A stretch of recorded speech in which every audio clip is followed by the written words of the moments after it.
Hey folks, welcome to the Mike Lopez TV show. I'm your host, AC Mike. We'll bring you all things Atlantic City and our local region, politics, sports, dining, entertainment, and so much more.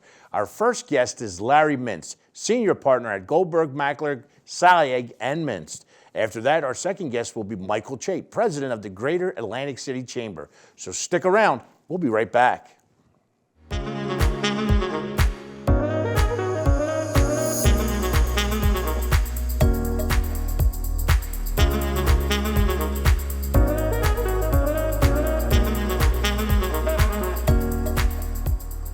Welcome back to the show. Our first guest is Larry Mintz, senior partner at Goldenberg, Mackler, Salyeg, and Mintz. Larry, welcome to the show. Thanks, Mike. Thanks for having me. Listen, we love the fact that you're here. Been trying to get you for a little while now.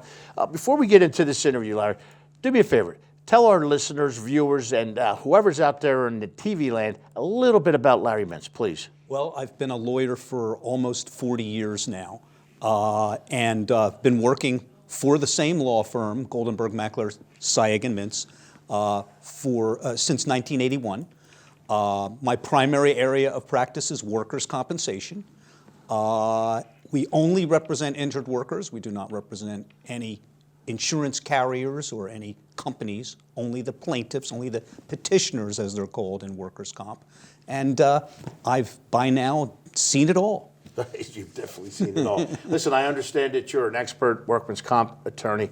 Tell us what that means exactly, please. Well, in my case, I'm certified as a workers' compensation specialist by the New Jersey State Supreme Court. Only 1% of all the lawyers in the state of New Jersey are certified by the Supreme Court as workers' compensation lawyers. And of that 1%, most are insurance company representatives. Very few are petitioner representatives or injured worker representatives such as myself. So that distinguishes me. It's not just an easy thing to become certified. You have to have a vast amount of experience. You have to pass a very, very rigorous written examination demonstrating your expertise in the law and the practice.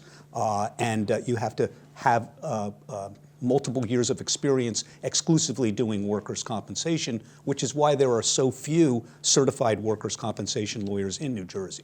Right, and there you go, folks. I mean, if you don't know, now you know. That's the way to go, is to Larry's. So, Larry, real quick, we're going to get into workman's comp as it is, but one of the questions I always get, and making a little announcement that you were going to be on the show, what if the injury is caused, the accident itself by themselves, the person, the plaintiff? Is there a problem with that, or how does that work? No, seriously, we have a no-fault workers' compensation statute in the state of New Jersey. What does that mean? Yeah. It means that even if the work-related accident or injury was the fault of the injured worker, it doesn't matter, as long as it occurred while the worker was in the scope of his employment or doing what he was supposed to do as part of his job duties. So if he tripped over his own 2 feet, for example, if he wasn't watching where he was going, if he ran into somebody in his work-related vehicle and caused an accident, doesn't matter. Even if he caused the injury, as long as it occurred while he was in the scope of his employment and doing his job, he is entitled to the workers' compensation benefits afforded by our statute or law. And is this something that you find commonplace with most folks that come to you, not sure of what, if they're able to, so to speak, sue or have a case? Oh, sure. I get a lot of initial phone calls and inquiries saying, well, geez, am I still able to bring a workers' compensation case if I caused the injury, or it was really my fault, or it was really my own negligence or my own misgivings that caused it? The answer is yes, absolutely yes. And this may sound silly to you, but again, no question, it's a silly question, is it? Why would we need an attorney?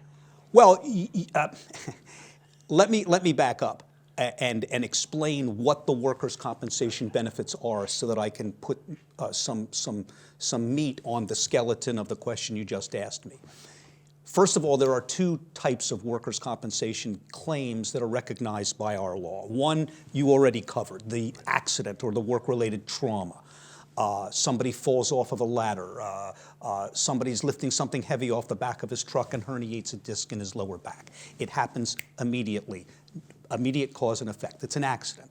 The second type of claim that's recognized by our law is called the occupational exposure, or more commonly, the wear and tear case, which means it doesn't happen all at once, Mike.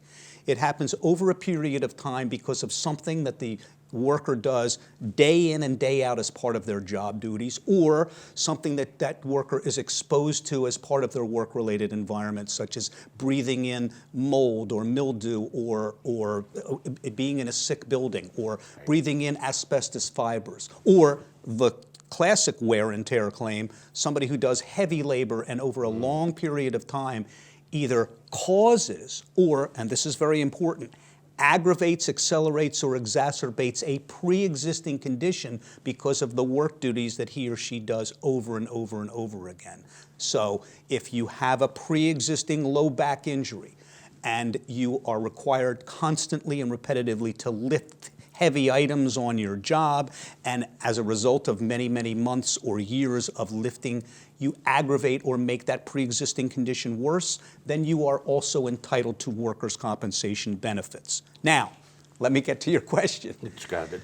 What are the benefits Right. that one gets if they have this work-related trauma or work-related wear and tear?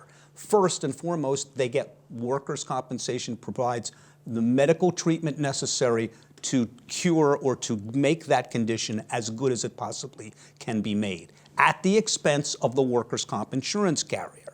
That's number one.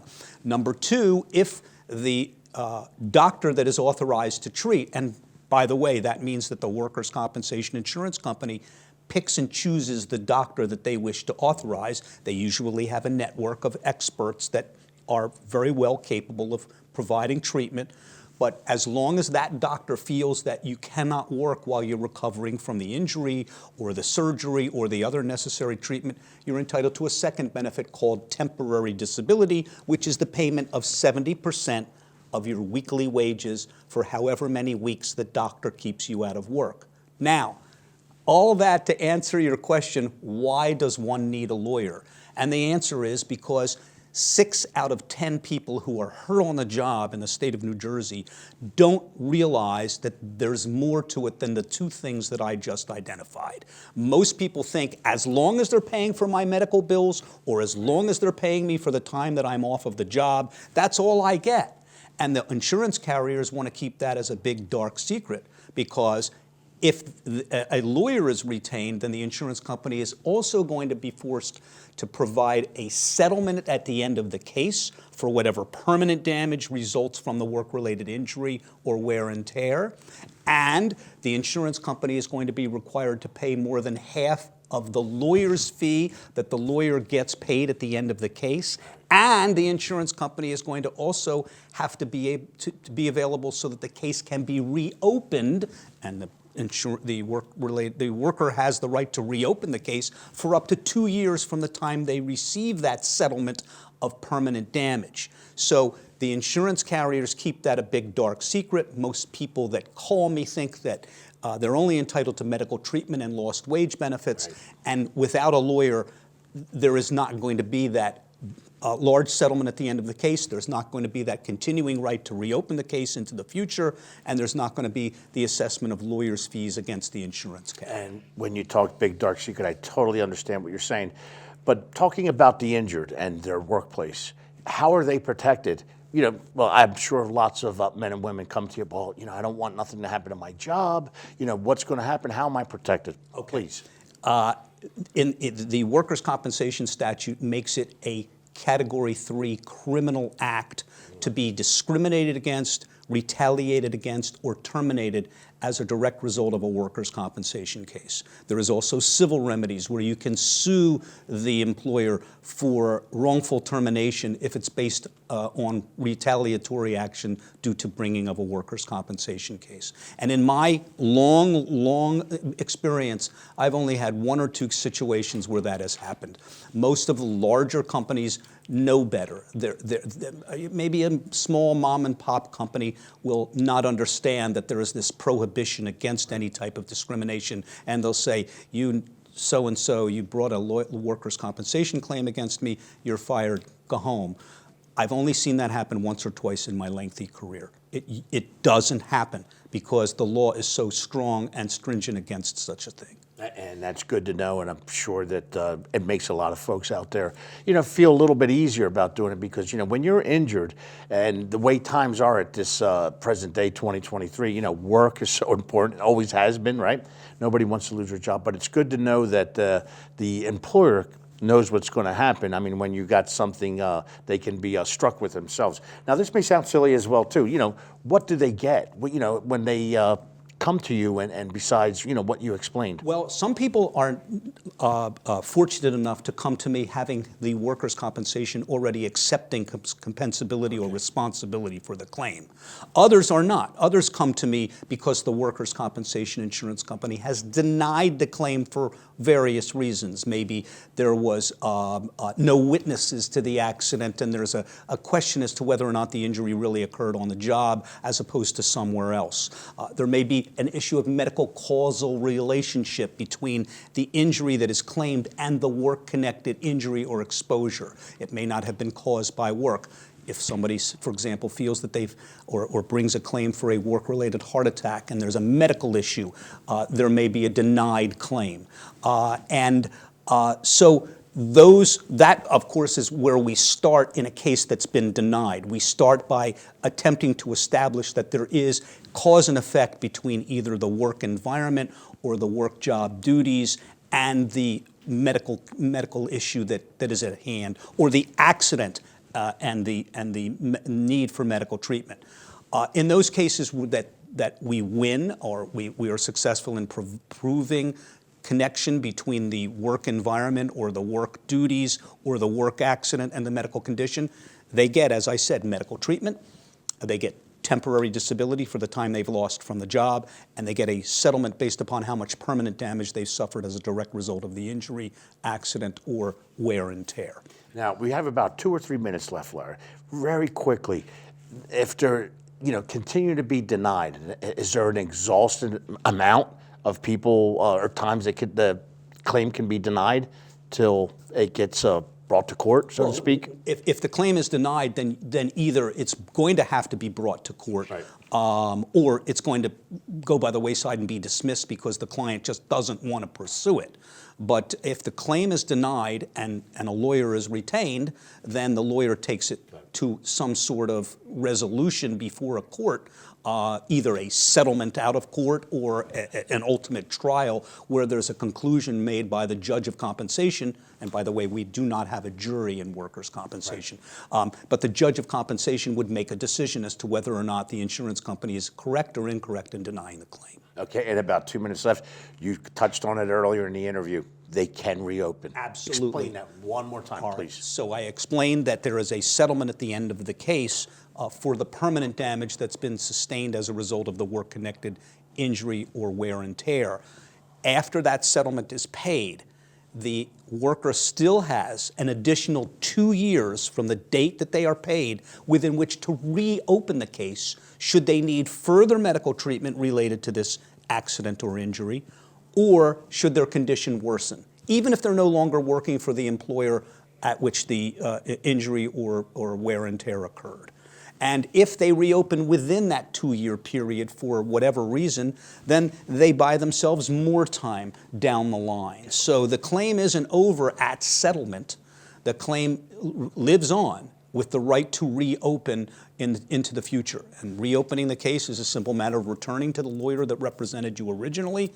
A one-page document is filed with the court, and a formal request is made of the insurance company to provide additional medical treatment. Love it. You explained it all well. Listen, I want to thank you for coming out. Last word to you. Thanks for having me. Right. Listen, Larry Mintz, we appreciate you coming. This is the place to go, folks. Thanks again to Larry Mintz for being on our show. Folks, stick around. We'll be right back.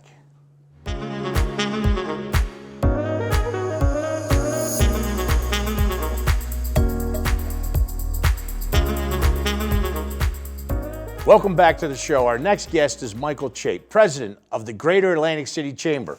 Mike, welcome to the show. Thank you so much for having me, Good Mike. to see you. This guy is AC Mike, folks. Listen, before we get into meat and potatoes here, Mike, let us know a little bit about yourself and what the chamber consists of. Yeah, Born and raised in Atlantic City. Grew up here. This is my home. I've got sand in my shoes. But I started my career really in Atlantic City at Public Works when I was a kid. I valet parked in the city. I worked at Boardwalk Hall for 9 years. I was the marketing director for the Press of Atlantic City. Then I was recruited to come over as the executive vice president of the Greater Atlantic City Chamber. Been there for 5 years. I took over as president when my predecessor, Joe Kelly, after 23 years, retired in January 2020. So my timing was outstanding. So when you bring that name up, I know I'm going to divert a little bit here. Tell me a little bit about Joe Kelly. I know, but let the folks get that. Big shoes to fill with Joe Kelly. I mean, our chamber of 500 members, predominantly a lot of people think we just focus on Atlantic City. It's not accurate. 75% of our membership is actually outside of Atlantic City, predominantly small businesses. But the bigger businesses, you know, they support everything that we do for the small business community. But Joe spearheaded this organization for 23 years. Changed the organization, merged the Atlantic City Chamber with the Mainland Chamber, took on North Jersey casinos, but a lot of this is because of the direction of our board. We have an incredibly strong board. It was as much as 60 members at one point. We're at 48 right now. We have an executive committee that we work with that really dictates what we do publicly and the organizational structure and governance of the organization. And it's amazing. And when you bring in, this is for another show as well, the North Jersey Casinos. Remember standing by him with Senator Brown, then Assemblyman Brown, and you know everything that was going on, and he was so instrumental in that, Mr. Kelly. Absolutely. I think that the chamber took on a huge role because there was so much concern with gaming going to North Jersey. And fast forward to today, we're looking at New York getting gaming and the impact that has, among other things. But you know, Joe did a tremendous job spearheading this chamber for a long time. Right, and like I said, we're going to be getting back together, whether it be on radio, and the folks know that we do have a little radio show, and on TV here. Bring right. So, Affiliated Business Association of Atlantic County. Yeah. Mouthful. Talk to us about it. It is. This came through the pandemic. And what we realized with some of the smaller business associations in the county, we're a paid staff. And most of them are volunteer driven. So we realized how much collaboration and coordination we needed through the pandemic and how much information we needed to share. So it was born of that. It really started with the Margate Business Association, Summers Point Business Association, and ourselves. It's grown into the Ventnor Business Association, the Brigantine Chamber, and now the Northfield Business Association. And the whole goal of this is collaboration and coordination. You know, collectively, we can speak with a much stronger voice. A lot of our issues are aligned. Each hyperlocal environment has different challenges, but bringing us all together, we tend to come up with some pretty good solutions. The other thing is there's so many events in our marketplace. You know, we'll take the advocacy piece and then we'll look at the events. We don't want to step on each other's events. You know, we'll make best efforts so our golf tournament isn't the same night as their award ceremony, making sure that Bayfest isn't the same day as something that we're doing. Obviously, they don't schedule anything on air show days, but we want to make best efforts to coordinate that. And what we're doing, and it's been incredibly successful, we have another one coming up soon, but our networking mixers, you know, bringing people back together. And you're seeing new faces, you're seeing better engagement by all of us doing these together. Because sometimes as one organization, you see the same people all the time. Right. Now, when you're bringing 4 and 5 different organizations together and we're moving the networking mixers around the county, it's tremendous for everybody. So we're seeing great success. It's brand new for the county, but it's a huge accomplishment for us. Mike, I love what you're saying there, and I see the passion in when you talk about it, and I totally believe in teamwork. So I consider collaboration, teamwork when you're working together and whatnot, and that's the way things definitely work better. We got about 2 minutes here for this first segment. Sure. The Assembly budget testimony. Yeah, we went and testified for the Assembly budget. One of the big items was the $100 million boardwalk fund. Love it. Yeah, I mean, how can you not love that? Mike, you've been on our boardwalk plenty of times. You know it needs a lot of help, but so do all the boardwalks. But it's iconic to Atlantic City. It's globally recognized, this Atlantic City boardwalk, and it needs work. And $100 million going across the state, we're keeping our fingers crossed and we're advocating for it, but to get a big chunk of that. Another piece of our Assembly testimony was really about sheltering the unsheltered. You know, we have a homeless crisis, not just here in Atlantic County, but all over. We need a transitional housing facility here in Atlantic County to help our most vulnerable. They were 2 big components of the testimony, and it's a unique opportunity to go in front of the budget testimony and tell them our concerns, and then have conversations after that with your elected officials that are really the policy and decision makers. Right. And we're going to talk a little bit, but we're going to go to a break. We're going to finish up that subject subject matter, and then we're going to go on to the air show, liquor license. Folks, stay right where you're at. We'll be right back with our discussion with Michael Chape, President of the Greater Atlantic City Chamber.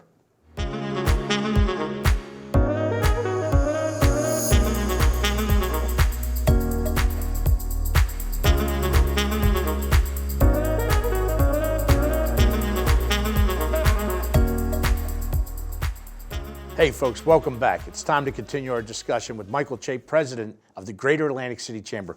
Michael, we were talking a little bit about the Assembly budget testimony. Where we left off, pick up, please. Yeah, we were talking about the sheltering the unsheltered is a big issue across the state for what we need. We also talked about some of the conditions in Atlantic City. You know, are there any economic development funds to repave the roads, to do lighting, wayfinding signage? We talked about the fund already for improving the boardwalk, which is the iconic piece. But First of its kind, longest of its kind. Absolutely. Sorry. No, you're right, but the world recognizes us because of our iconic boardwalk. So we want to get in front of our policymakers and decision makers before this fiscal year budget for 2024 to let them know what South Jersey needs, what Atlantic County and Atlantic City needs from a budget standpoint, because we are such an enormous economic stimulator for the state. Right, and it's so huge. And listen, we're going to pump right into the air show, one of the economic stimulators on a grand scale. So talk to it. 20 years. Yeah, Come on. This is the 20th year of the Atlantic City Air Show. It is the largest midweek air show in the country. It's one of the largest overall air shows in the country. Last year, we set a record with 550,000 people in attendance. It's probably close to an $80 million economic impact. You know, it can be as low as 55, but as high as 80. But the media impressions and the positive energy that brings to Atlantic City, it brings people here that have never been here before. It introduces welcomes people to come back to the environment. But it's over 600 million media impressions. You can't buy that.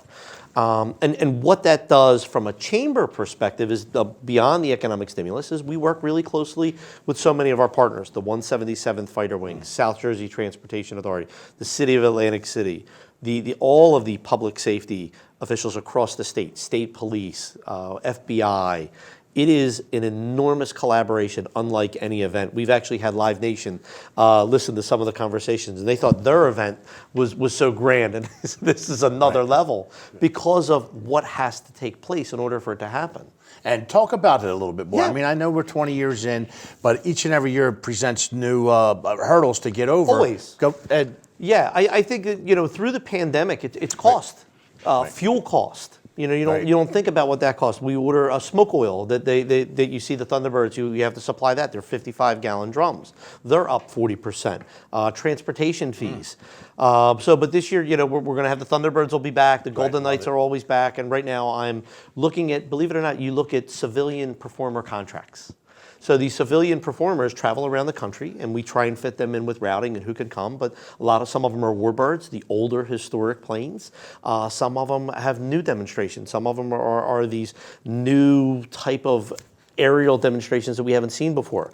So that's what we look at each year. But the challenge is crossing the boardwalk every year with gross vehicle weight is a challenge.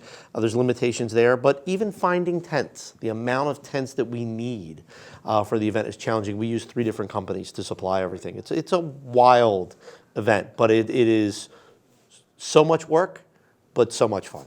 And one of those tent companies probably is Petrush. Petrush is one of them. My buddies Absolutely. from EHC, so yeah. Absolutely. But it's a grand, to put something like this together doesn't happen in 3 months, 4 months. Even the fact that you've been doing it for 20 years, when do you start putting the show together, so to speak? 2 years in advance. Wow. We start 2 years in advance is where we submit our military request for demonstration teams. So it's always a 2-year cycle, which is incredible when you think about it, because you're looking at beach erosion. Can I still do this on the same beach? Right. Do I have to move our show center? The show center out in the Marine units is an entirely another piece that a lot of people don't think about. But the Coast Guard's out there. You have volunteer fire companies, New Jersey State Police, dive teams. So it is an enormous lift. But we did, during the pandemic, during 2021, we got clearance in June for an August event. We put this event together in 3 months. to pull that off, which is We're pretty gonna, wild. We're going to talk more about this too, folks. You're going to have to listen to it on air on WOND. We got to talk about this liquor license reform. Yeah. We got about 2 minutes, Mike. Yeah. Hit us up with it as much as you can. The Reader's Digest version. Yeah, it's challenging. it's- I mean, this has been decades of talking about liquor license reform. I think if you talk to the majority of liquor license owners, business associations, we agree that the system's broken, antiquated. There are two main pieces of legislation that we're looking at, two different ways to address it. I think the biggest challenge you have is that these long-standing liquor license holders, these families that have invested everything they've had in these liquor licenses, and you're going to decrease a new liquor license and devalue what they have for over time, that's hard. You know, that's a hard pill to swallow. But then you have the distilleries and breweries that are growing and expanding and really act as economic stimulators for neighborhoods. They drive people into new neighborhoods and they'll go eat at restaurants. And their cost is a fraction of what these restaurants pay. So it's a balance. And we're neutral on the issue. The chamber is neutral on the issue right now. We're talking to our members. We're talking to elected officials, trying to come up with solutions. I think the best part about it, we've talked about so many times, is collaboration. Yeah. You know, trying to find really solution-oriented, trying to find the best solution for everybody. This is a tough one that's been discussed for decades. Mike, you wear so many hats with the position you hold. We got about 30 seconds. I'm going to give the last word to you, and I'm going to tell the folks again. Seriously, we're going to continue this discussion.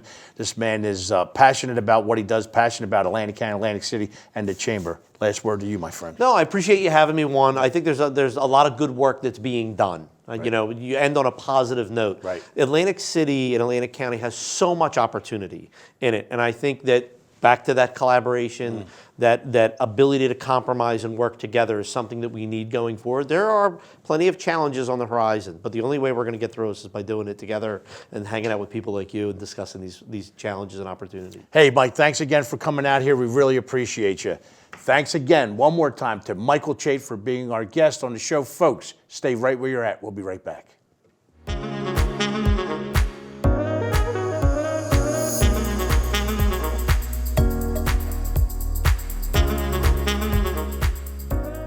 Hey folks, it's our belief here at the Mike Lopez TV show that you, the viewers, and our guests bring the show to life. Thanks to each and every one of you for joining us. To learn more about AC Mike, go to acmikeNJ.com, on Facebook at AC Mike, Mike Lopez, and Live, Work, Play AC. On Instagram, you can find me at AC Mike NJ. If you enjoyed watching today's show, you can also listen to my radio show on 1400 WOND and 92.3 FM. Also on the World Wide Web at WONDradio.com. Monday through Friday, noon till 2 p.m. Remember to always live, work, play AC, and I'll see you on the 48.